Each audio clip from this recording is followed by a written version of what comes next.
દર વર્ષની જેમ આ વર્ષે પણ 3 દિવસ ગ્રામીણ ઓલિમ્પિકનું આયોજન તરણેતર ખાતે થયેલ છે, જેમાં પ્રથમ દિવસે એથ્લેટિક્સ અને લંગડી રમતની આયોજન કરેલ છે, તેમજ બીજા દિવસે સાતોડી, કબડ્ડી, માટલા દોડ, સ્ટ્રોંગમેન, લાડવા ખાવાની હરીફાઈ, વોલીબોલ જેવી રમતોનું આયોજન કરેલ છે, જે આ 2 દિવસ દરમિયાન ખેલાડીઓનો દર વર્ષની જેમ આ વર્ષે પણ ખૂબ જ ઉત્સાહ જોવા મળ્યો છે, જે વરસાદી વાતાવરણ હોવા છતાં આજ બીજા દિવસે અત્યાર સુધી કુલ 1380 જેવા ખેલાડીઓએ ભાગ લઈ ચૂક્યા છે, જેઓને દર વર્ષની જેમ ચાલુ વર્ષે પણ વિજેતા ખેલાડીઓને એ જ સમયે પ્રમાણપત્ર અને રોકડ પુરસ્કાર દેવામાં આવે છે. ખેલાડીઓને ટી-શર્ટ અને કેપથી પ્રોત્સાહિત કરવામાં આવે છે.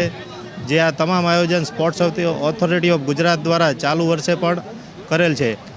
આ ગ્રામીણ ઓલિમ્પિક જે તે સમયે આપણા હાલના વડાપ્રધાન શ્રી એ 2004માં આ ગ્રામીણ ઓલિમ્પિકની શરૂઆત કરેલ, જેના મુખ્ય આમાં આપણે જોઈએ તો 2 હેતુ છે કે એક આપણી પૌરાણિક જે રમતો છે, જેમ અમે આ મેળામાં નારગોલ, લંગડી, માટલા દોડ જેવી રમતોનું આયોજન કરી છે, જે આપણી પૌરાણિક રમત છે તેનું સંસ્કૃતિ આપણી જળવાઈ રહે, અને તેમજ ગ્રામીણ કક્ષામાંથી એથ્લેટિક અને જે કબડ્ડીને એવી બધી સ્પર્ધા અમે કરી છે, તો એમાં અમને યંગ ટેલેન્ટ પણ મળે એવો પણ આશ્રય આ ખાસ આ ગ્રામીણ ઓલિમ્પિકનો છે. મારું નામ મયુર મનસુખભાઈ પાટડિયા છે.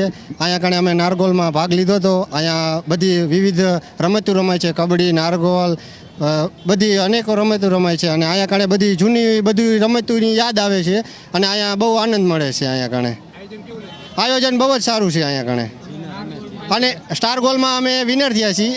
જય અંબે અમારી વિનર થઈ છે થાનગઢ. મારું નામ રિંકુ દેગામા છે.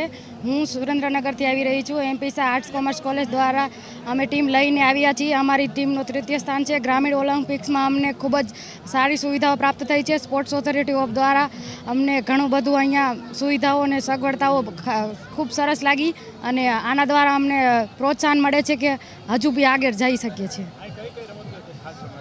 અહીંયા નારગોલ, અહીંયાની દેશી રમતો નારગોલ, કબડ્ડી, પછી વોલીબોલ જેવી અનેક રમતોનો ભાગ લઈ શકે છે. 22 વર્ષથી આવું છું.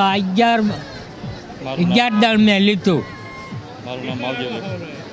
અહીંયા લાડબાદ પહેલો નંબર આવી જાય એટલે બંધ કરવું લગન. હું તો 35 ખાઉં, 40 ખાઉં, જેમ દોણામ લાખું એમ લાખી દઉં. હે અહીંયા તો ખરેખરનું લાગે. આ વખતે કેટલા